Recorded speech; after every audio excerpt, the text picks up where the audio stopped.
Okay. Well, good afternoon, everyone. My name is Will Pomeranz. I'm Deputy Director here at the Kennan Institute. And I'd like to welcome you to our final noontime discussion before we disappear for the summer. And we'll be back again in the end of September, and we'll be sending out calendar reminders at that point. Although this is our last noontime discussion, it is not our last event. And we have two more events this month. On June 21st from 10 to 11 a.m. in the fourth floor conference room, we will have Yelena Yushkova talking about Isadora Duncan in the United States and Russia, past and present studies. And in addition, on Wednesday, that is June 26th, we will have a conference co-sponsored by the Jackson Foundation on Generation Next, Emerging Civic Leaders in Russia Today. And that will be from approximately 9 to 12:30 on Wednesday, June 26th. We have a very interesting lineup of various types of civic leaders and human rights activists and NGO organizers and so forth. We do ask that you RSVP for that event. So just go on to our website and please do so. Well, today it's our great pleasure to have Ted Holland here. Ted is a Title VIII Fellow and has been here for the last 6 months, I believe. January. Since January. So 6 months, I got that right. That's good. He received his PhD from the University of Colorado at Boulder in geography, and he did his BA at Princeton University in politics. He has already published several journal articles in Central Asia Survey, Geopolitics, and Eurasian Geography and Economics. He has also received quite a few of the major awards, including from the Association of American Geographers, the National Science Foundation, and the a Foreign Language and Area Studies program at Indiana University. It's our great pleasure to have Ted here, and he's going to be talking about his research on the Boread. So. Okay. Thanks, Will. On Kalmykia, sorry. Kalmykia, sorry. I didn't have the right piece of paper in front of me in there. Okay, on Kalmykia, sorry. Okay, yeah, thanks for that intro, Will. And I just wanted to say thanks to the Kennan Institute and the State Department for the Title VIII funding. It's really valuable for us scholars. So this project considers the role of Buddhism in the Russian Republic of Kalmykia. I'm positioning this work against a growing academic literature that argues that Russia has experienced a religious revival in the 2 decades since the end of communism. This revival can be evaluated in a number of ways. And one of the most commonly cited figures that supports this idea is the increase in the past 20 years in the number of respondents who identify as religious in national surveys. So whereas at the end of the Soviet period, about 1/3 of those asked responded that they are believers, more recently, this figure is around 2/3. So 2/3 of any given sample, when evaluated on the national level, is indicating that they are believers. So this is kind of a baseline number, a figure to work against when we consider religion as a whole in the Russian Federation. Building on this foundation, the broader aim of the project was twofold. First, I wanted to delve further into the role of religion in post-communist Russia.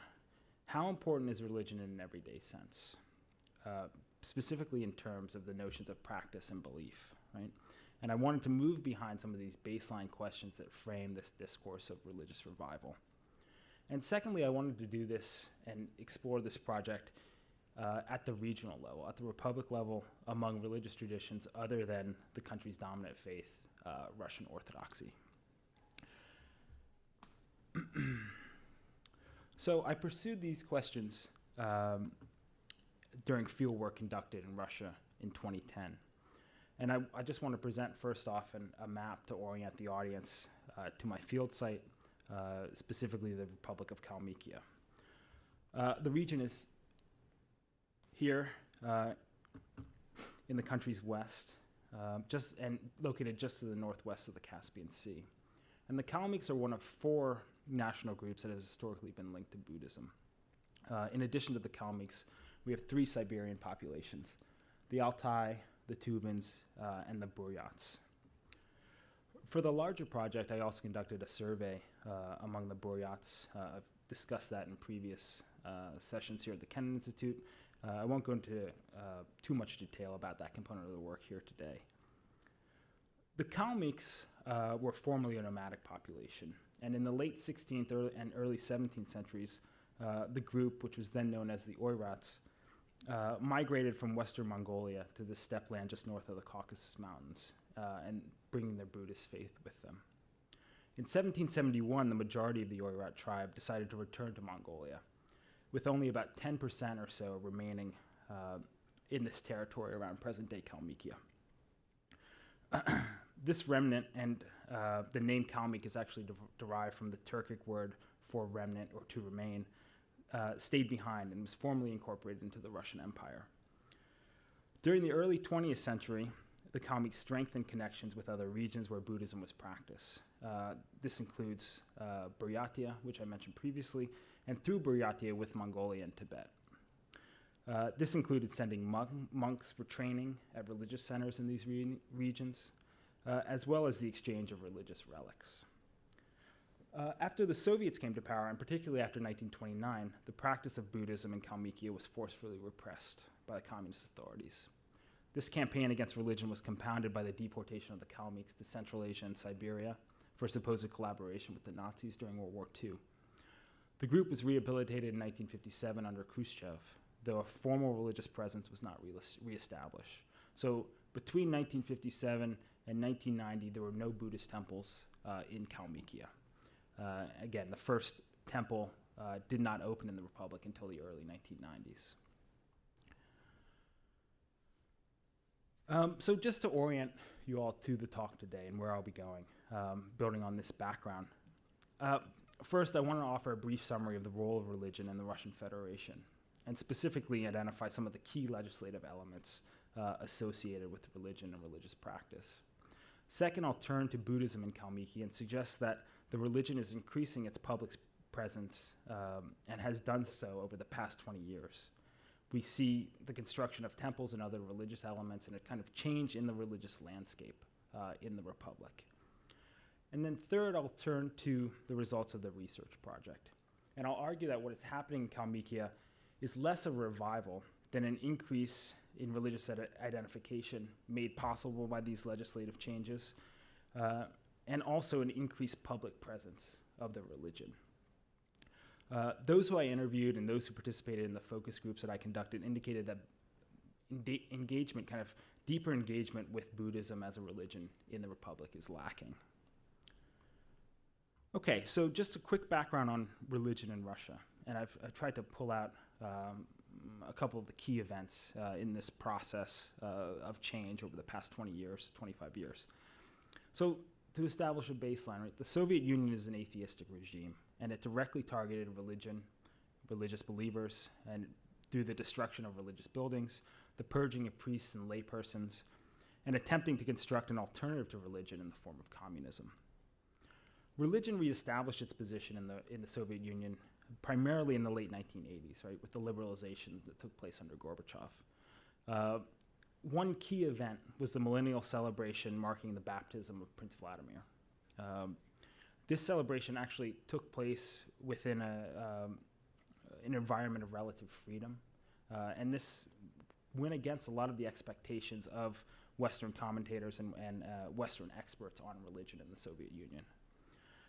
Following up on this millennial celebration, in 1990, the Soviet Union legislatively recognized freedom of religion. And this laid the groundwork for the approach that the Russian Federation would take once it gained independence at the end of 1991. As the USSR's primary successor state, Russia adopted and transferred a lot of the legal initiatives started in the late Soviet period to its own management of religion. And the most important document in this early process was the Russian Constitution, which recognized freedom of conscience, freedom of worship, prescribed the restriction of rights on religious grounds, and disavowed the naming or identification of any one religion as the religion of the state.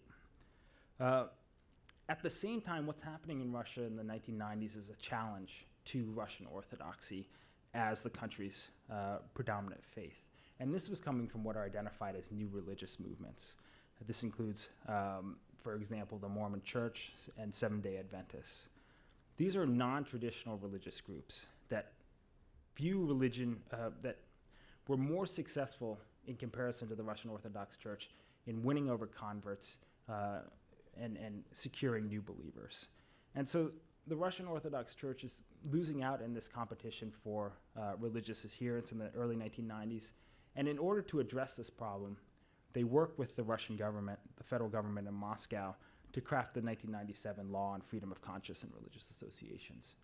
And this 1997 law is very important in the main in distinguishing between religious organizations and religious groups. And religious organizations were required to have been registered and have a historic presence in the territory where they wanted to gain registration for 15 years. So this means that they had some official recognition from the Soviet state. Even though this isn't, Soviet Union is an atheistic regime, there was some attempt, particularly after World War II, to acknowledge the importance of religion and to acknowledge, to set up a kind of an institutional bargain between religious organizations and the communist government. So these religious organizations with kind of a longer tenured relationship with the state gain more protections, gain more rights under the 1997 law. And particularly important for our story here today, this law also identified 4 traditional religions. So as distinct from the new religious movements that I mentioned previously, we have 4 traditional religions that are identified in the law's preamble: Russian Orthodoxy, Islam, Buddhism, and Judaism. And one of the interests and one of the driving interests behind the project is there's been a lot of academic work on Russian Orthodoxy, on the 1997 law, and I was interested in these other traditional religions, and in particular in Buddhism and the role that Buddhism plays for individuals in terms of practice and belief in contemporary Russia. And so I pursued this project in the Republic of Kalmykia, and I want to turn to this case study now. The first argument I want to make is that Buddhism's presence in the region is increasingly public, and this is manifested in one way through the construction of religious objects, structures, temples. This first picture comes from my field work in the region in February 2010, and it's taken at the heart of Elista, which is Kalmykia's capital. Elista is a small city of about 100,000 people. In the background here, we see one of the city's main hotels. To my right, where I'm taking the photo, is the main building of Kalmykia State University. And then to the left of where I'm taking the photo is the Republic's main administrative offices. And so this is really the heart of the city, and Elista is the heart of the Republic of Kalmykia. And the point I want to make with this image is I suggest that this is an important indicator of the public nature of Buddhism's revival in Kalmykia. In particular, this is indicating the redevelopment of public space. So this is the pagoda of the 7 days. It's completed in 2005. It's completed at the same time that the newest temple in Elista was finished. And this pagoda here, it displaced the centrally located statue of Lenin, which was moved a few hundred feet away from the center of the square to a more discreet location just behind me where I'm taking this photo. So we see kind of the reassertion of religion in the public space. We also see the displacement of the formerly important communist symbols to the periphery of that public space. So in addition to this revision of this kind of revision and reinscription of public space, we also have the reconstruction of huruls, which is the local name for temples, and the construction of other elements in the religious landscape. So this is an example from outside of Elista, a stupa in the town of Kecheneri. And stupas are traditionally, they traditionally serve as storage for sacred relics, but I would suggest and I would argue that this stupa is more intended to serve as a marker of the religious landscape here in this village. The key point, and the point I want to make with this kind of urban-rural comparison, is that the reinscription, the changes in the landscape, it extends beyond just the city, just beyond just the capital of the republic. And then a third way in which this kind of public presence of Buddhism is manifested is billboards. And this one is placed along one of Alista's main roads. And it's almost a more prosaic, kind of everyday indicator of the religion's presence. It displays the Buddhist mantra, Om Mani Padme Hum, and it also celebrates here. You can see this is the insignia celebrating 400 years of Russian Kalmyk harmony, 1609 to 2009. So in turn, I'm arguing there's relatively widespread public support for Buddhism. There's also fairly strong support coming from the government. Kalmykia's head Buddhist, a fellow named Telotuko Rinpoche, and I'll return to him in a little bit, he stated that the government has paid for 70% of the construction of the 21 Buddhist temples that have been built in Kalmykia since the end of communism. And the government also gave $50,000 towards the construction of Alista's first larger Buddhist temple, which was finished in the mid-1990s. Okay, so kind of acknowledging the public face of this religious revival. In this project, I was interested in going a little deeper and exploring the role of religion in contemporary Kalmykia through on-the-ground research, and I used a multiple methods approach to do this. Just kind of a brief overview of the research methodology. So the primary methodology is a public scale survey that sampled 300 individuals. This was limited to ethnic Kalmyks, even though that there was a fairly large Russian minority in the Republic. I further stratified the survey along urban and rural lines for comparison across this geography.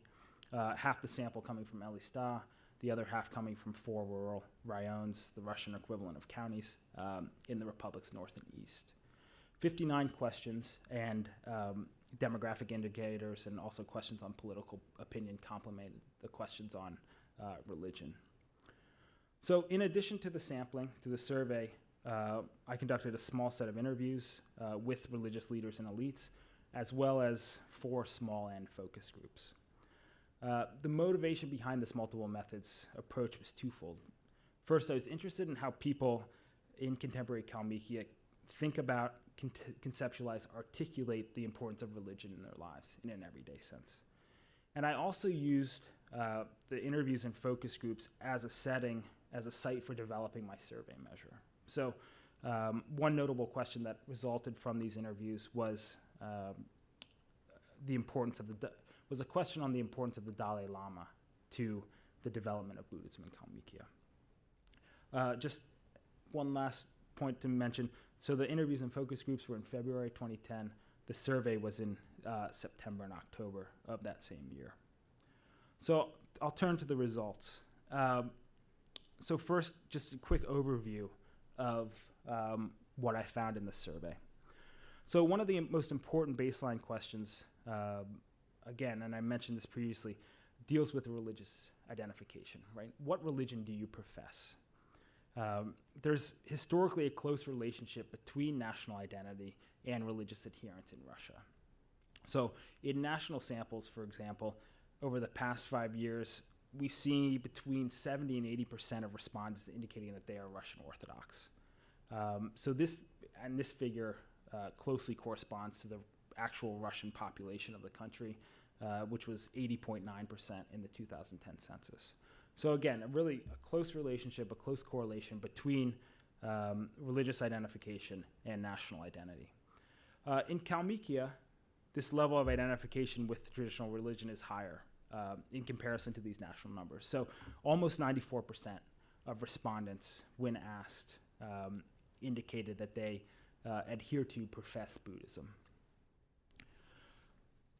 Another point, let's see, and kind of an additional baseline question. How religious do you consider yourself to be?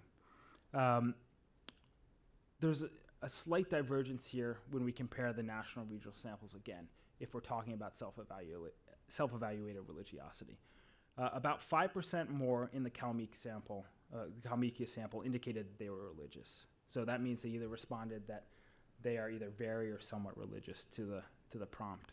So even though these differences aren't great, right, we get a general picture that religion and Buddhism is more important perhaps to ethnic Kalmyks than if we take an aggregated national sample, right? So at the regional level, among ethnic Kalmyks, we see Buddhism as holding a bit more relevance in comparison to national level research. So kind of further corroborating and supporting that preliminary conclusion, right? Kalmyks almost universally reject this last option, right? I think this is about 3% of the sample of 300 agreed that religion is only a current fad. It doesn't reflect deeper religious sentiments, right? Kalmyks really, there's a strong rejection of this idea, and there's substantial support for this idea here, that people previously hid their feelings, but no longer are so secretive, right? So again, we see in the presentation of these figures, right, I want to make and kind of consolidate 2 points, right? What's happening is that religion in Kalmykia is now becoming a public phenomenon, right? With the changes that were associated with the end of the Soviet period, with the acceptance of freedom of conscience and religious practice, people no longer feel the need to hide their previous religious feelings and sentiments, right? And also, this isn't just a fad, right? This is something that actually reflects a deeper religious feeling, a deeper religious sentiment, as many in the Kalmyk sample agree with. And so, again, this kind of leads to a preliminary conclusion, perhaps, that there is a religious revival going on in Kalmykia. But I want to argue through the focus groups and interview dialogues that there's more to this story, right? And I first want to turn to the interviews with religious elites. So I basically just have pulled out a couple of representative quotations that illustrate and try to question this argument that Kalmykia has unambiguously experienced a religious revival. So again, the first quote comes from a follow-up interview I held with the head of Kalmykia's leading Buddhist organization, again, Telotukul Rinpoche. The Rinpoche is actually quite an interesting character. He's born in Philadelphia in the late 60s. He's appointed by the Dalai Lama to head Kalmykia's Buddhists in the early 1990s, so he's only in his 20s, early 20s. He briefly gives up this position. He decides he doesn't want to be the leader of Kalmyk's Buddhists, and he returns to the United States. And he's married and he starts a family. He then kind of has another change of heart. He returns to his position, and now he divides his time between Kalmykia and Colorado. And so we held this conversation in a coffee shop in Boulder in April 2012. And it was a nice follow-up to the previous conversations that provided me with an opportunity to ask the Rinpoche about some of the questions that had arisen in the research process. And one of the things I wanted to pursue was this notion of Buddhism as kind of a cultural component of Kalmyk identity. And so, again, the key idea that comes through in this quote, right? Buddhism is the spice of being Kalmykian. Buddhism has become a symbol of the Kalmyk nation. He's really emphasizing the cultural importance and the cultural nature of Buddhism as a component of Kalmyk identity. So this was kind of a framing argument, and then I contrasted that with this second quote, which comes from a monk who I interviewed at the Golden Temple, which is Kalmy Alista's main temple, in February 2010. And this monk had a more critical approach to the role of Buddhism, right? He acknowledges kind of the cultural element, but he also says that the interests of those people who come to temple, they're simply surface level, right? People aren't necessarily interested or have a deeper understanding of Buddhism as a form of practice, as a as a religious system, right? And the novelty that was present in the Soviet period, he suggests, has worn off. And so this kind of more critical interpretation of Buddhism's role was reiterated and followed up in the focus group discussions. So I conducted, again, 3 focus groups. The first one here is among academics. And there's a disconnect here, as accentuated by this quote, between worship and kind of the larger purposes of religion and religious systems, right? Kalmyks, this informant said, Kalmyks, they go and perform defined rites, worship, but they do not understand the consequences of this worship. They don't understand what this worship is for. And so, again, kind of a questioning of this narrative of religious revival, this questioning of an idea that Buddhism has a broader, deeper base in the Republic. And so the other focus group sessions were with self-identified believers and with students. And again, kind of an echoing of the same sentiments identified by the monk and in the previous focus group session. There's an acknowledgement of the importance of Buddhism to Kalmyk identity, but also there's a questioning of the religious understanding of the individuals in the Republic, right? So among the students, right, one of the respondents indicated, we aren't particularly guilty because we don't know a lot about Buddhism. Of course we should know more than we do, but we can't know everything, right? So a questioning, kind of an acknowledgement of the lack of kind of deeper engagement with the religion coming from this interlocutor. And also among the believers, right? I like this quote. I think that the phase of rebirth isn't as difficult as the phase of development, right? The phase of development is hard to get started. And so perhaps this phase of development is where Kalmykia is today.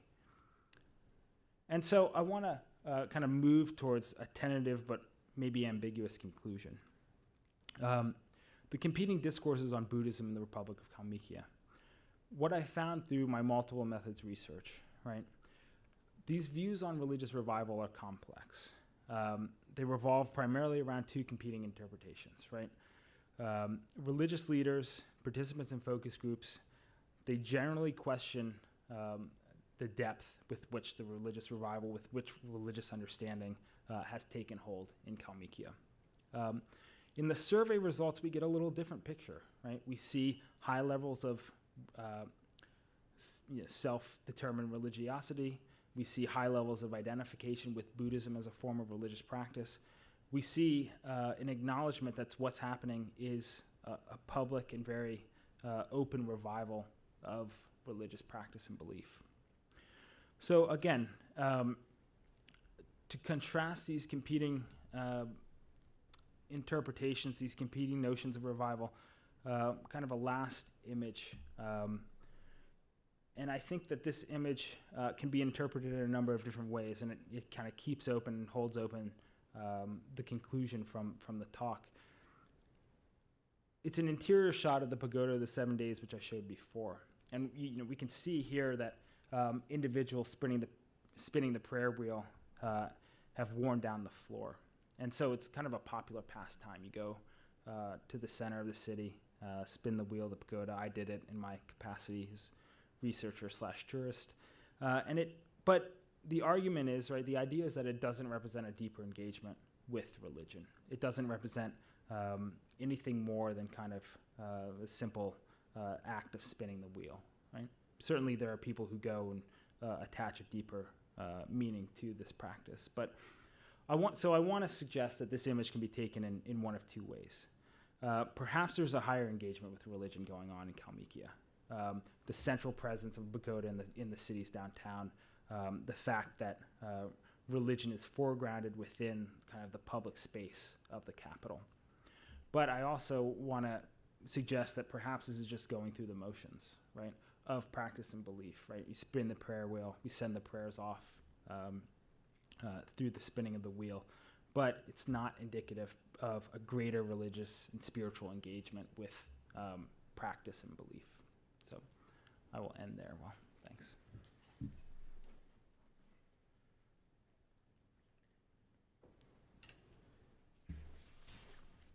Thanks so much, Ted. I want to begin with the question. You talked about the issue of a revival and is it a revival and so forth. You've also mentioned, and you've talked about the creation of public spaces and so forth, but this seems to be primarily supported by the state, which is again the common pattern that exists for the region. So do you kind of see a genuine revival, or do you see the state being the primary funder of this revival, as it has been traditionally with the other, well, at least with one of the other major religions, and therefore so that it's not really a revival that you see in the public spaces, but simply the state trying to take that space for itself and not let some sort of groundswell and genuine revival occur in Kalmykia?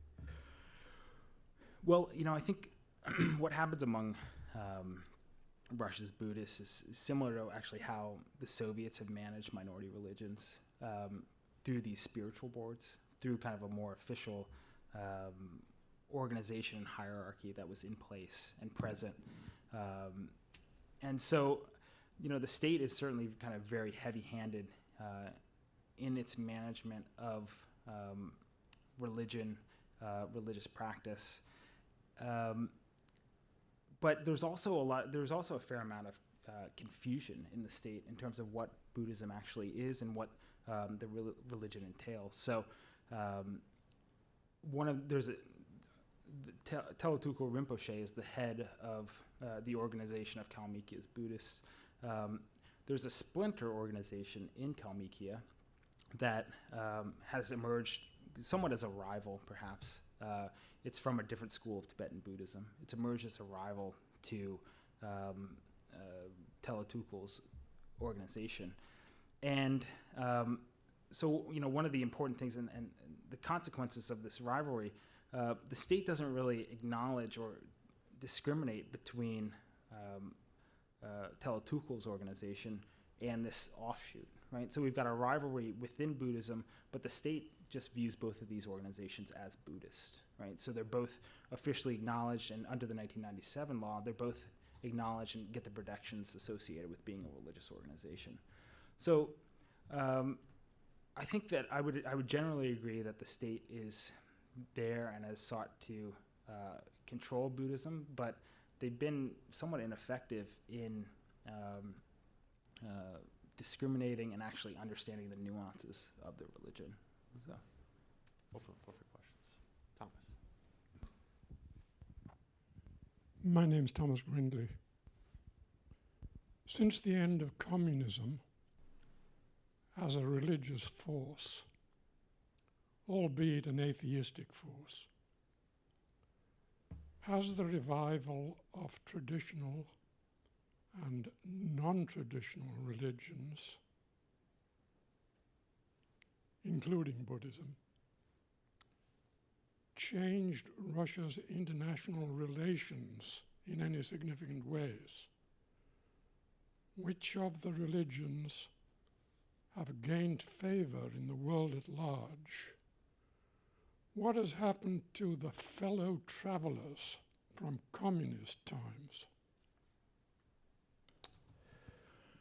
So, a couple of key points on international relations. The key issue with Russia's Buddhist community has been attempts to secure a visa for the Dalai Lama.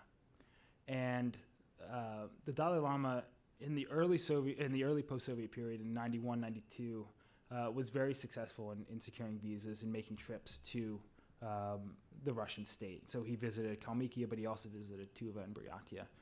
I believe he made another visit in 1996, but his only visit since then has been in 2004, and this was a quick one-day trip to Kalmykia that was kind of secured in reaction to a trade policy that was implemented by China that limited trade between the two states. So basically what happened was the Russians reacted against a negative Chinese policy by saying, okay, we're going to let the Dalai Lama in for a visit. We're going to give him this visa to come to Kalmykia. So those relations with China have really complicated any attempts by Russia's Buddhist community to secure visits by the Dalai Lama, secure visas. Almost every year, Telotukul Rinpoche, the organization of Kalmykya's Buddhists, are trying to get a visa to have the Dalai Lama come back, and uniformly since 2004 they've been rejected. And so I talked about that question, I asked that question in the survey, but I also talked about it with my informants in the interviews and the focus groups. And in both interviews and focus groups, people recognize and acknowledge it's the relations with China that are preventing any visits by the Dalai Lama to Russia to see the Buddhist communities in the Russian state. They see, China as a big rising global power, and they see, Russia's Buddhist minorities, and we're talking about 1 million people. So these are small groups that are on the margins of the state that have very little kind of political sway within the larger international realm. Islam is another one of the traditional religions, and the Islamic community in Russia is dynamic. It's growing demographically, particularly in the North Caucasus. We have an increase in terms of the number of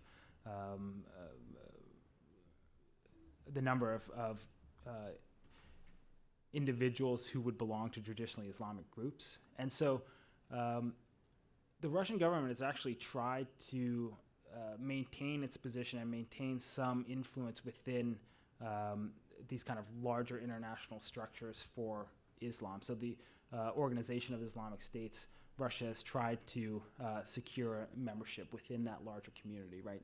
Acknowledging that it has a fairly large Muslim minority. So, I guess to kind of try to wrap things up, in terms of international relations, with respect to Buddhism, it's certainly complicated, their relationship.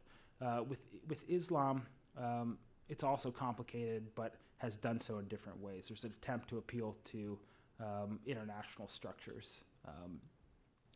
And also, of course, there's the notion of terrorism and fundamentalism, but I think in terms of international relations between states, those are the main points. So. Just to clarify that, is it somehow that China has some sort of veto power over? It's that Russia is worried about how China responds. To giving the Dalai Lama coming to Russia. Yeah. Russia is worried about how China would respond to them giving the Dalai Lama a visa. Yes, I mean, we've got the long border, increasing economic ties between Russia and China. So. And how does your friend from Colorado then get his visa? I'm not sure. I think that he might have residence in Kalmykia, and so that U.S. citizen. I believe that you can, as a U.S. citizen, maintain your citizenship and become a permanent resident in Russia, and that would ease the visa process. I'm not 100% sure, but I know of some scholars that have done that to try to ease the research process. Mm-hmm. You talked about a splinter group as well, and I'm just curious because you talk about the revival, but at the same time you talk about sometimes a lack of religiosity amongst the people. Is there a generational change? Are the younger Buddhists more committed, or are they? Yeah, and that's almost kind of what we would expect, that the younger Buddhists would be more committed. But I've broken down the sample on that question of self-evaluated religiosity. And I broke down the sample, and I found actually that people of middle age are more religious than the older generation or the younger generation. Mm-hmm. And I think for the older generation, that's partly explained, well, these are people who grew up under communism, now they're aging. I believe I broke it down, people above 50. But for the younger generation, people up to 30, there's actually, there's not a you can't see kind of a revival taking place, which is, I think, surprising and kind of against what we would expect, for sure. But Liz. Thanks, Ted. I had a question about language, language spoken at home. And I was wondering if there are any questions about that in the survey, and if that had any correlation to someone's religiosity, whether they spoke Kalmyk or Russian? Yeah, I did have that question in the survey, but I haven't looked at those connections, and I think it would be really interesting to see. I mean, anecdotally, the people who I interacted with, the ethnic Kalmyks were speaking Russian, and even at home, the ethnic Kalmyks living in Elista, they were speaking Russian, and kind of had only kind of marginal capabilities in the Kalmyk language. But, if we talk about kind of a cultural or national revival or national identity, the key component, language is also, along with religion, very important to the Kalmyks. And there have been attempts to protect the Kalmyk language, as have occurred in other republics in Russia. But, listing Kalmyk and Russian on street signs and those sorts of kind of trying to consolidate the kind of bilingual two official languages paradigm in the republic. But no, I need to. There's a lot of data. I still need to kind of check that out, check that relationship out. But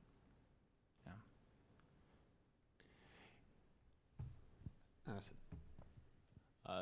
Just out of curiosity, would you expect with a lot of revivals that there would be a big growth in superficial engagement in the beginning anyway? I mean, given that they're building so much infrastructure, and you're probably reaching areas where there aren't necessarily the scholars or the people that have the deep engagement, wouldn't that be something to be a slower burn that would lag behind these areas getting the revival? Yeah, I think I would generally agree with that. I think that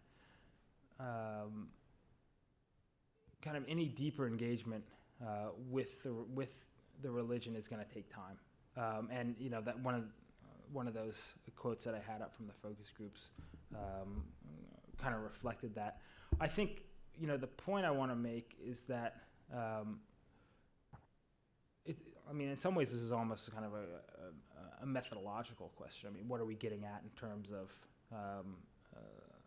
when we engage with this question through different methods, we kind of get a different picture, right? We get through survey work, we see, particularly in comparison to the national sample, we see, well, actually people are more religious. They have a higher level of identification with their historical religion.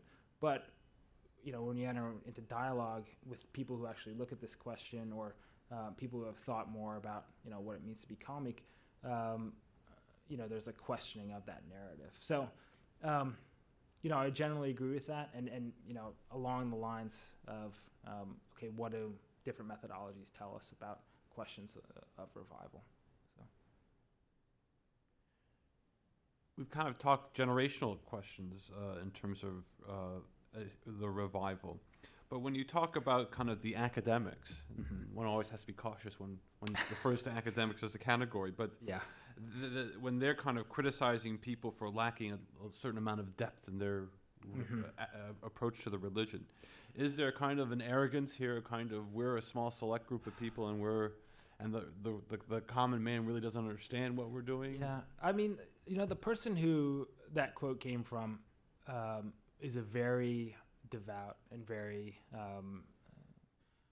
Buddhism is an important part of his life, and there's a little bit perhaps of what I refer to maybe as like autoethnography, right? Studying himself and studying his own personal interests. Some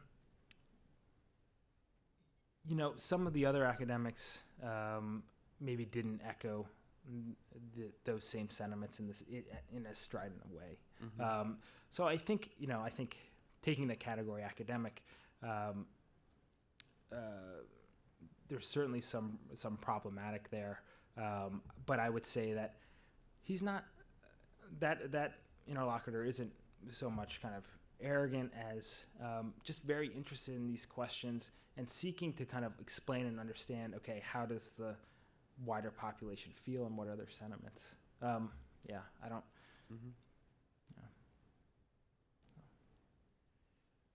Taking a broader view then about the question of religion in the Russian Federation, to what extent has religion, the post-Soviet period, been primarily cultural as opposed to religious? I mean, you could say this, that's clearly true of the Orthodox Church. Right.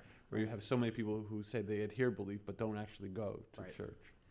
We had an event here last week, I'm sure you were able to attend some of it, about Islam in Central Asia.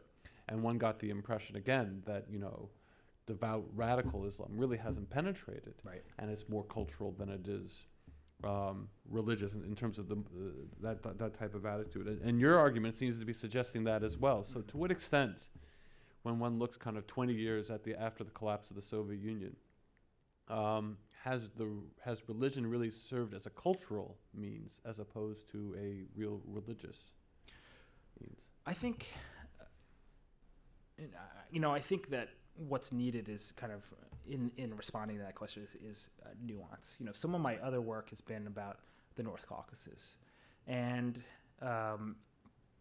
religion there, I think, it takes on a more religious tint, but it also has taken on a more politicized, almost militarized use as a justification for the spreading violence away from Chechnya, right? And so, the North Caucasus, we've seen this radicalization, we've seen this politicization and kind of spiritualization of religion. But then in maybe some other areas, also Islamic areas like Tajikistan, Bashkortostan, we don't see that kind of radicalization, or we're just kind of now seeing hints at that, right? So I would say, almost we need to differentiate between religions, between geographic areas. And I think I would agree generally for the Russian Orthodox Church and for Buddhism as well, religion has become and served more as a cultural marker than as a political or even spiritual form of identity. But More questions? Well, if not, I'd like to thank Ted very much for a very informative and interesting talk. As I said, this brings our noontime discussion seminar series to a close, but we look forward to seeing everyone in the fall, and I wish everyone a happy summer vacation. So we'll see you in the fall. Bye-bye. thanks.